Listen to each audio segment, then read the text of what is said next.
morning dear students.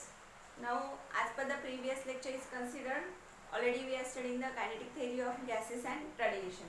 Now today I am going to start the chapter number 4, that one is the thermodynamics. Now as per the 11th standard is considered, already you are familiar with the thermal properties of matter here. In 11th standard you are studying the thermal properties of matter here. Now in 12th standard, in thermodynamics chapter, you are going to study the different laws related with the thermodynamics. It means the 0th law of thermodynamics, first law of thermodynamics, second law of thermodynamics here, internal energy concept you are going to study in this chapter here. Now first we understood what is the meaning of thermodynamics. So as per the thermodynamics is considered, thermodynamics it is nothing but it is the branch of a physics here. As like a physics, it is the branch of a science. Similarly, physics, it is also having the number of branches here. It will be having the electrodynamics, it will be having the quantum mechanics, it will be having the astrophysics. Same physics, it will be having one branch related with the temperature, and that one is the thermodynamics here. So thermodynamics, you can define it will be like this here. It is a branch of physics that deals with concepts of heat and temperature. It is a branch of physics that deals with concepts of heat and temperature and interconversion of heat and other forms of energy. So this is, you can define the thermodynamics like this here. Thermodynamics, it is the branch of a physics here. मग काय study करतो आपण thermodynamics मध्ये? तर आता already तुम्ही 11th मध्ये thermal properties of matters study केलेला आहे. तर आता तुम्ही ह्याच्यामध्ये काय करणार आहे, थर्मोडायनामिक्स मध्ये डिफरंट लॉज जे आहे related with the thermodynamics that you are going to study here. It means for example, आता सपोज आपण एखादं काम करतोय किंवा एक्सरसाइज करतोय, एक्सरसाइज खूप वेळ एक्सरसाइज केल्यानंतर काय होतं, our body will gets warmer here. मग कशामुळे ती हीट तयार होते? किंवा तुम्ही गाडी चालवताय, थोड्या वेळाने इंजिन काय होतं, आपोआप गरम होतं. तर कशामुळे ते इंजिन गरम होतं? किंवा ड्रिल मशीन, तुम्ही एखादं ड्रिल करताय भिंतीला, तर ते ड्रिल केल्यानंतर थोड्या वेळानंतर आपोआप ते मशीन काय होते, गरम होतं. किंवा कुठलंही इन्स्ट्रुमेंट तुम्ही थोड्या वेळाने जास्त वेळ जर चालवलं तर ते काय होतं, गरम होतं. ते गरम का होतं? How the temperature will be increases there. तिथे हीट कशी तयार होती, तिथं काय प्रोसेस होते की जेणेकरून तिथे हीट तयार होते? कारण आपण तर वर्क करताय, we are doing the exercise, it means we are doing the work here. Then how the heat will be generated, कशी काय बॉडी वॉर्म होते वर्क केल्यानंतर. So work and the heat concepts, conversion of the work into the heat here or heat into the work, that we are going to study in this chapter here. So as per the thermodynamics is considered, in thermodynamics we are going to study the different laws of the thermodynamics here and the different concepts here. It means how the heat will be converted into the work or work will be converted into the heat here. आता तुम्हाला सगळ्यांनाच माहिती की suppose आपण बशीमध्ये suppose चहा जर ओतला तर तो काय होतो, थोड्या वेळाने काय होतो, थंड होतो. अगोदर जेव्हा तुम्ही सुरुवातीला कपामध्ये चहा घेता तेव्हा तो कसा असतो, गरम. पण थोड्या वेळाने बशीत ओतल्यानंतर काय होतो, तो गार होतो. गार होतं म्हणजेच काय होतं, त्याचं temperature it will B decreases. मग ते टेम्परेचर कुठे जातं, तर त्याच्या सराउंडिंगचे टेम्परेचर. म्हणजे जेव्हा तुम्ही कपामधला चहा जेव्हा बशीमध्ये ओततात तेव्हा अगोदर त्याचं टेम्परेचर कसं असतं, मॅक्झिमम. त्याच्यानंतर मॅक्झिमम ते हळूहळू काय होतं, कमी कमी होत जातं. मग ती बशी जी असते ते काय करते, it will be absorb that heat here. मग आता ही जी थर्मल टेम्परेचर चेंज जो आहे, hotter body to the cooler body, किंवा कूलर बॉडी काय करते, हॉटर बॉडी करून काय करते, टेम्परेचर किंवा हीट काय करते, एक्सेप्ट करते, गेन करते. तर ह्या ज्या कन्सेप्ट आहेत त्या आपण इथे शिकणार आहोत. तर कशामध्ये, the next point is the thermal equilibrium. So the thermal equilibrium means what, when we are talking about any two bodies, when we are talking about any two bodies here, these two bodies are having the same temperature. किंवा किती body consider केल्या, 2 किंवा 3, तर त्या सगळ्या बॉडींचं temperature कसं आहे, same आहे. म्हणजे एक हॉट आहे आणि एक कूल आहे असं नाही. तर all the body should be having the same temperature, then you can call it as a thermal equilibrium. आलं लक्षात? थर्मल इक्विलिब्रियम म्हणजे काय, all the bodies or the two bodies it should be having the same temperature, whatever the temperature, but they will be having the same temperature. Now related with the thermal equilibrium, there is a one law regarding with the thermodynamics, and that law it is called as a zeroth law of a thermodynamics. That law it is called as a zeroth law of thermodynamics. मग काय आहे याचं statement, zeroth law of thermodynamics, it states that if two systems are if two systems are each in thermal equilibrium if two systems are each in thermal equilibrium with a third system, then they are also in equilibrium with the each other. म्हणजे काय meaning होतं ह्याचा परत बघा. If two systems are each in thermal equilibrium with a third system, then they are also in thermal equilibrium with each other. म्हणजे तीन system जर घेतल्या तर पहिली जी सिस्टीम आहे ती सपोज दुसऱ्याशी इक्विलिब्रियम मध्ये आहे. पहिली सिस्टीम काय आहे, दुसऱ्याशी थर्मल इक्विलिब्रियम मध्ये आहे. दुसरी सिस्टीम काय आहे, तिसऱ्या सोबत थर्मल इक्विलिब्रियम मध्ये आहे. म्हणजेच पहिली जी सिस्टीम आहे ती काय होणार आहे, थर्ड सोबत सुद्धा थर्मल इक्विलिब्रियम मध्ये असणार आहे. and that is nothing but the zeroth law of thermodynamics. काय आहे zeroth law of thermodynamics? Suppose दोन सिस्टीम जर कन्सिडर केल्या, पहिली सिस्टीम जर दुसऱ्या सिस्टीम सोबत थर्मल इक्विलिब्रियम मध्ये असेल, दुसरी सिस्टीम तिसऱ्या बरोबर जर थर्मल इक्विलिब्रियम मध्ये असेल, तर पहिली जी आहे सिस्टीम ती थर्ड सोबत सुद्धा थर्मल इक्विलिब्रियम मध्ये आहे. ते आपण जर स्कीमॅटिक रिप्रेझेंटेशन जर बघितलं तुम्ही, ए बी आणि सी या तीन बॉडीज घेतलेल्या आहे किंवा तीन सिस्टीम घेतल्या. आपण ए बी आणि सी ह्या काय घेतल्या, तीन सिस्टीम्स घेतल्या. पहिल्या कंडिशन मध्ये काय आहे, हा एरो काय इंडिकेट करतो, the system A it is in thermal equilibrium with the system C. System A is in thermal equilibrium with the system C. Second मध्ये काय आहे, पहिली जी सिस्टीम आहे A, system A is in thermal equilibrium with the B. एका याच्यामध्ये ए with the C आहे आणि ए विथ द बी आहे. याचाच अर्थ काय होतो की B it is also in thermal equilibrium with the C. B is also thermal equilibrium in the C. So this is nothing but the zeroth law of thermodynamics.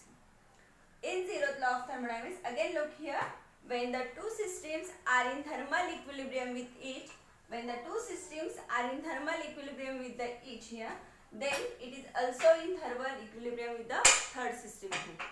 Then it is also in thermal equilibrium with the third system here. So this is nothing but the zeroth law of thermodynamics. Maybe this question will be asked for the 1 mark here. State the zeroth law of thermodynamics or give its schematic representation. So by using this schematic representation, you have to show that how these three systems are in thermal equilibrium with each other. Okay, so this one is a zeroth law of thermodynamics, in which you can say that A is in equilibrium with C. A is in equilibrium with C. It means the B is also in equilibrium with the C. Now we will study the next point. That one is as per the zeroth law of thermodynamics is considered. Next point we are going to consider here the different systems here. Okay.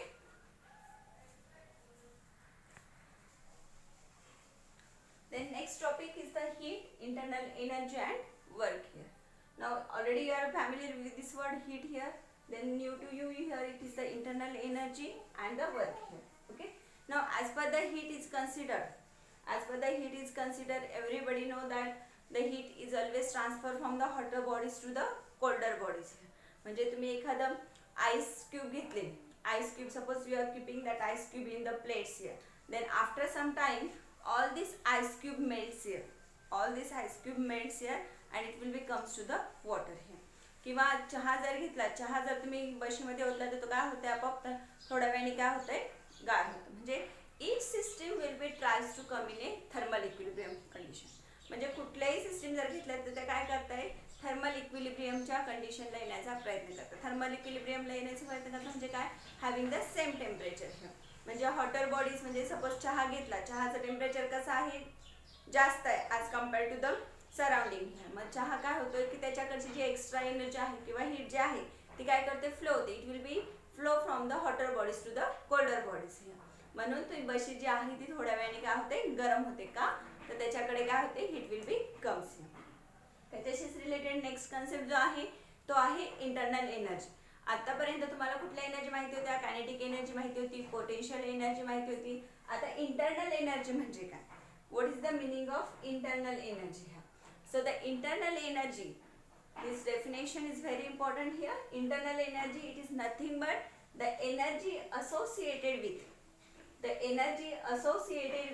the random disordered motion of molecules of a system. The internal energy, it is defined as the energy associated with the random disordered motion of molecules of a system. म्हणजेच काय म्हणता येईल तुम्हाला, आता internal energy म्हणजे कुठली energy. Suppose तुम्ही एखादा ग्लास घेतला, पाण्याचा ग्लास, तो पाण्याचा ग्लास तुम्ही टेबलवर ठेवला. सपोज तुम्ही एखादा पाण्याचा ग्लास भरलेला आहे, तो टेबलवर ठेवला. आता टेबलवर ठेवल्यानंतर त्या ग्लासला आपण कायनेटिक एनर्जी दिली का, नाही. किंवा तो ग्लास मूव्ह होतोय का, नाही. म्हणजे त्याला कायनेटिक एनर्जी आहे का, नाही. आणि त्याची पोटेन्शियल एनर्जी काय, it will equals to 0 here.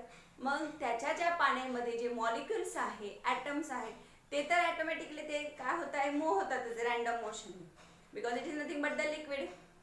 म्हणजे त्या ग्लासमधलं पाणी जे आहे, त्या पाण्यातले जे ॲटम्स किंवा मॉलिक्युल्स आहेत त्यांची रँडम मोशन चालू आहे. तर ती जी एनर्जी आहे त्या एनर्जीला काय म्हणायचं, internal energy of the system. लक्षात आलं. जेव्हा आपण एखादा ऑब्जेक्ट मूव्ह करतो, जेव्हा एखादा ऑब्जेक्ट आपण मूव्ह करतो तेव्हा त्याला कायनेटिक एनर्जी असते. जेव्हा ते रेस्ट पोझिशनमध्ये असेल तेव्हा त्याला पोटेन्शियल एनर्जी असते. मग इंटरनल एनर्जी म्हणजे काय, तर आपण सपोज तो ग्लास जो आहे पाण्याने भरलेला, तो टेबलवर ठेवला, त्याला कुठलीच आपण एनर्जी दिली नाही किंवा कुठलीच एनर्जी नाही त्याच्यामध्ये. पण त्याच्यामध्ये जे पाणी आहे त्याच्यामधले जे ॲटम्स किंवा मॉलिक्युल्स आहे ते काय होत आहे, रँडम मोशननी मूव्ह होत आहे. All the molecules or the atoms are moving with the random motion of the molecule here and that energy it is called as a internal energy. मग ते जे ॲटम्स किंवा मॉलिक्युल्स आहे ते रँडम मोशनने जेव्हा move होतात तर त्याची जी एनर्जी आहे ती आहे इंटरनल एनर्जी. आणि जर तुम्ही ते सगळ्या ॲटम्स किंवा मॉलिक्युल्सची जर एनर्जी एकत्र केली, that is nothing but the internal energy of the system.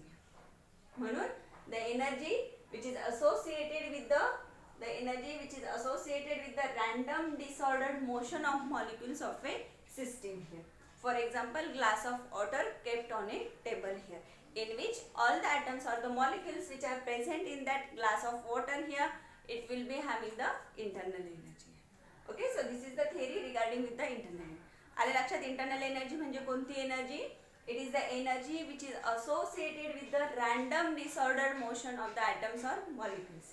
म्हणूनच आपण जेव्हा लास्ट चॅप्टरमध्ये कायनेटिक थेअरीमध्ये बघितले, पॉलीॲटॉमिक मॉलिक्युल्स किंवा डायॲटॉमिक मॉलिक्युल्स, मोनोॲटॉमिक मॉलिक्युल्स, त्यांच्यामध्ये त्यांना डिफरंट एनर्जीज आहेत, डिफरंट मोशन्स आहेत.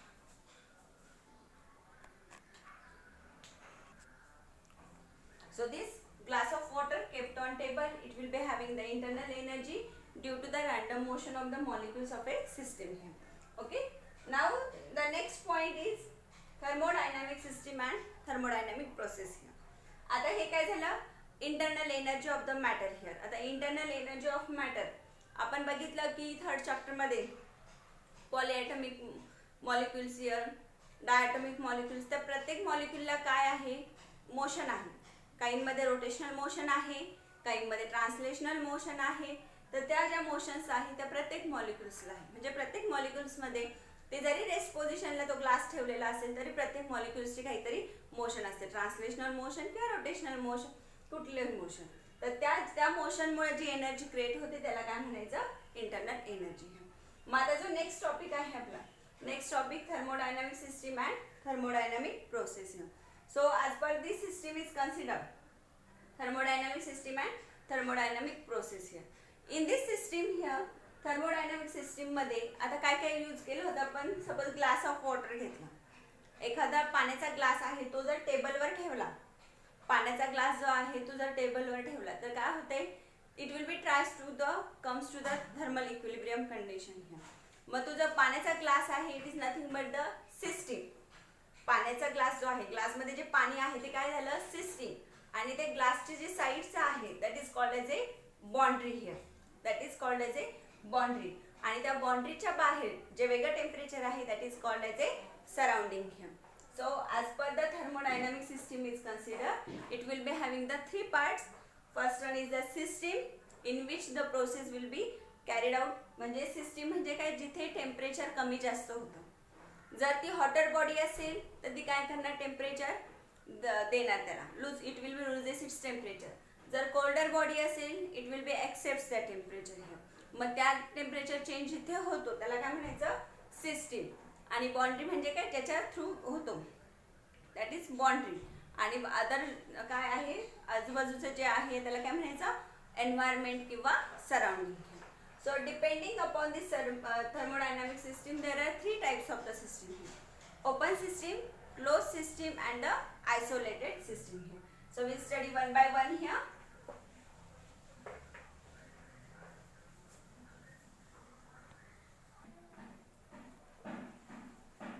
Then as per the internal energy and work is considered, the next topic is thermodynamic system and thermodynamic process. लक्षात घ्या, थर्मोडायनामिक सिस्टीम आणि thermodynamic process ह्या वेगवेगळ्या कन्सेप्ट आहेत. थर्मोडायनामिक सिस्टीम आणि थर्मोडायनामिक प्रोसेस ह्या वेगवेगळ्या सिस्टीम आहेत. तर आपण अगोदर बघूया थर्मोडायनामिक सिस्टीम. कशाला थर्मोडायनामिक सिस्टीम म्हणायचं? आता आपल्याला खूप साऱ्या सिस्टीम माहिती आहे. आपण एखादी कम्प्युटर सिस्टीम वापरत असेल किंवा लॅपटॉपची एखादी सिस्टीम वापरत असेल तर आपण प्रत्येक ठिकाणी वेगवेगळ्या सिस्टीम वापरतो. तशीच थर्मोडायनामिक्स जेव्हा आपण म्हणतो तेव्हा थर्मोडायनामिक्सची पण एक सिस्टीम आहे. मग त्या सिस्टीम मध्ये काय काय येतं? First part of the thermodynamics it is the thermal system. Thermal system आणि त्याची सराउंडिंग आणि थर्मल सिस्टीम मध्ये जे काही आहे जे त्यांना हीट जिथून हीट एक्सचेंज होते that is called as A boundary here. आणि त्या बाउंड्रीच्या आउटसाइडला काय आहे? Surrounding here. So this is nothing but the thermal system which exchanges heat here. This one is the boundary and surrounding to this system there is a surrounding, or you can also call it as a environment. So this is nothing but the thermodynamic system. So if the definition will be asked from the thermodynamic system here, then you can define like this here. Thermodynamic system, it is a group of object. Thermodynamic system, it is a group of objects that can form. Thermodynamic system, it is a group of objects that can form a unit which may have ability to exchange energy to the surrounding. जर तुम्हाला एका मार्काला विचारलं define the thermodynamic system, तर कसं define करणार? It is a group of object. It is a group of object that can form A unit. म्हणजे हा एका कलेक्शन किंवा ग्रुप म्हणता येईल. हे एका काही ऑब्जेक्टचं कलेक्शन आहे किंवा ग्रुप आहे ज्याच्यामध्ये काय होते? हीट काय होते? एक्सचेंज केली जाते. It means like this system ही. म्हणजे एखादी सिस्टीम जर घेतली आपण, एखादा पाण्याचा भरलेला ग्लास आहे, सपोज तो गरम पाण्याचा ग्लास असेल तर तो काय करेल? त्याच्याकडची हीट काय करेल? एक्सचेंज करेल. म्हणजे गरम पाणी जे आहे ते काय होणार? गार होणार. आणि ते ग्लास जे आहे ते काय होणार? एक गेन करणार आहे एनर्जी. म्हणून त्याला काय म्हणायचं? सिस्टीम म्हणायचं. So system, thermal system, thermodynamic system, it is a group of objects that can form a unit which may have ability to exchange energy to the surrounding. Okay, then as per this thermodynamic system is considered, depending upon the unit or depending upon a system, there are three types of a system. Which one? Open system, closed system, and the isolated system. Open system, closed system, and the isolated system. These are the three systems of the thermodynamic system. लक्षात येते का? thermodynamic system म्हणजे काय? It is a group of a system in which there is a transfer of the heat or there is a exchange of the heat to the surrounding. मग कुठल्या तीन system आहे? एक आहे ओपन सिस्टीम, दुसरी आहे क्लोज सिस्टीम आणि तिसरी आहे आयसोलेटेड सिस्टीम. मग पहिली जी सिस्टीम आहे ओपन सिस्टीम, यांच्यामधला डिफरन्स काय? कशाला ओपन म्हणायचं, कशाला क्लोज, कशाला आयसोलेटेड म्हणायचं? तर पहिली जी सिस्टीम आहे ओपन सिस्टीम, ही ओपन सिस्टीम आहे. This one is a close and this one is a isolated. Okay, so as per the open system is considered, in open system there is a exchange of the heat and matter here. In open system it allows there is a exchange of heat and matter to the environment here. Thermodynamic system म्हणजे काय? It is a group of object in which there is a transfer of the heat or there is a gain of the heat to the surrounding here. मग पहिली जी system आहे ती कोणती आहे? Open system. Open system मध्ये काय होतं? तिथे हीटही एक्सचेंज केली जाते आणि मॅटरही एक्सचेंज होतो. It allows the system to exchange the heat as well as the matter here. मग एक्झाम्पल काय सांगता येईल? For example water boiling in a kettle here. तुम्ही जर केटलमध्ये पाणी जर गरम केलं, तर तिथे काय होतं? हीट काय होते? एक्सचेंज पण केली जाते आणि मॅटर जे आहे ते पण काय होते? एक्सचेंज होते. So this is the open system. In second close system, in close system there is only exchange of the heat here. हा जो ॲरो दाखवलाय वरती जे एक्सचेंज होतं ते इथे दाखवलेलं आहे. अगोदर हीट आणि मॅटर दोन्ही एक्सचेंज होतं, पण क्लोज सिस्टीम मध्ये फक्त हीट एक्सचेंज होती. Matter there is no exchange of the matter here. म्हणून क्लोज सिस्टीमला काय म्हणायचं, तिथे फक्त हीट एक्सचेंज होते, मॅटर एक्सचेंज होत नाही. This is the close system. It does not allows the exchange of the matter here. It does not allows the exchange of the matter. There is only allow of the heat here. For example, water boiling in a boiler. आता तुम्ही boiler सगळ्यांनाच माहिती, boiler मध्ये काय होतं, एकदा पाणी गरम झालं की ते काय होतं, पॅक केलेलं असतं पाईपने. ते पॅक केल्यानंतरच ते जर ओपन राहिलं असतं तर ते बॉयलर झालं असतं का, नाही. म्हणून ते पॅक केलेली असते सिस्टीम आणि त्याच्यानंतर तुम्हाला गरम पाणी भेटतं. So that is nothing but the water boiling in A boiler. It is nothing but the close system. तिथं फक्त हीट एक्सचेंज होती, मॅटर एक्सचेंज होते का, नाही. थर्ड सिस्टीम जे आहे आयसोलेटेड सिस्टीम. आयसोलेटेड सिस्टीम मध्ये काय होतं, तिथं मॅटरही एक्सचेंज होत नाही आणि हीटही एक्सचेंज होत नाही. मॅटरही एक्सचेंज होत नाही आणि हीटही एक्सचेंज होत नाही. त्या सिस्टीमला काय म्हणायचं, isolated system. Isolated system, it is a system in which there is no exchange of the heat and the matter. For example, there is a thermos flask. तर तुम्ही जर बघितलं थर्मस, तर थर्मसमध्ये काय होतं, सपोज आपण गरम पाणी जर ओतलं थर्मल फ्लास्कमध्ये तर काय होतं, ते ॲज इट इज राहतं. म्हणजे there is no exchange of the heat, there is no exchange of the, त्याच्यातला मॅटर जो आहे तो पण तेवढाच राहतो आणि त्याच्यातली हीट जी आहे तेवढीच राहते. एक्सचेंज होते का, तुम्ही जर थर्मसमध्ये 4 कप चहा ओतला तर तो 4च कप राहणार. तो कमी होणार आहे का, नाही. किंवा तो जर गरम असेल तर तो काय होणार आहे, गरमच राहणार. Y, because it is a isolated system. In that isolated system there is no exchange of the heat and the matter here. So this is nothing but the thermodynamic system.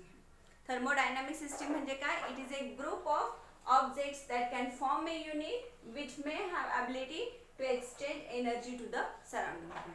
मग कुठल्या सिस्टीम आहे, open system, close system आणि isolated system. Open system मध्ये heat आणि matter दोन्ही exchange होतात. Close system मध्ये फक्त हीट एक्सचेंज होते आणि आयसोलेटेड सिस्टीम मध्ये मॅटर पण एक्सचेंज होत नाही आणि हीट पण एक्सचेंज होत नाही. हे लक्षात ठेवायचं. Okay. Then next point is the thermodynamic process. आता हे काय होतं, थर्मोडायनामिक सिस्टीम. आता नेक्स्ट काय आहे, थर्मोडायनामिक प्रोसेस. कशाला थर्मोडायनामिक प्रोसेस, ही पण डेफिनेशन तुम्हाला विचारू शकतात. डेफिनेशन पार्ट मध्ये तुम्हाला थर्मोडायनामिक सिस्टीम म्हणजे काय विचारू शकतात. एमसीक्यू मध्ये open system, close system, isolated system कशावरही क्वेश्चन असू शकतो. If there is an exchange of the heat and matter, if there is an exchange of heat and matter, then that system is called as. Then you have to write down the open system.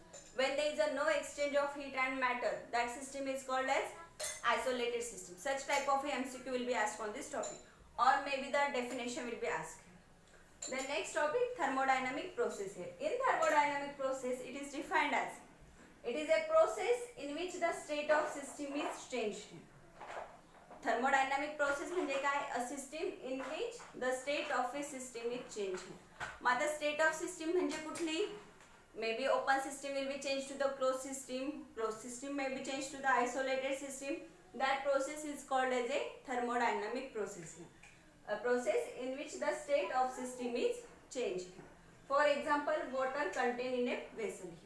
मग आता water contain in A vessel, एखाद्या व्हेसलमध्ये जर पाणी ठेवलंय आणि त्याचं lead जे आहे ते ओपन आहे, तर ती सिस्टीम कुठली झाली, ओपन सिस्टीम.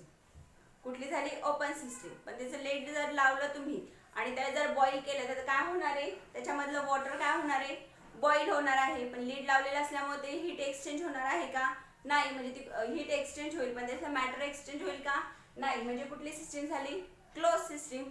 म्हणजे अगोदर हीट नसताना ती कुठली होती, ओपन सिस्टीम. पण हीटिंग केल्यामुळे किंवा बॉइलिंग झाल्यामुळे कुठली झाली, close system. It means there is a change in the system here, and that process is called as a thermodynamic process here.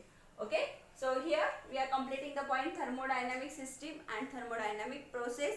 These points are very important. Definitions are also very important here. Okay.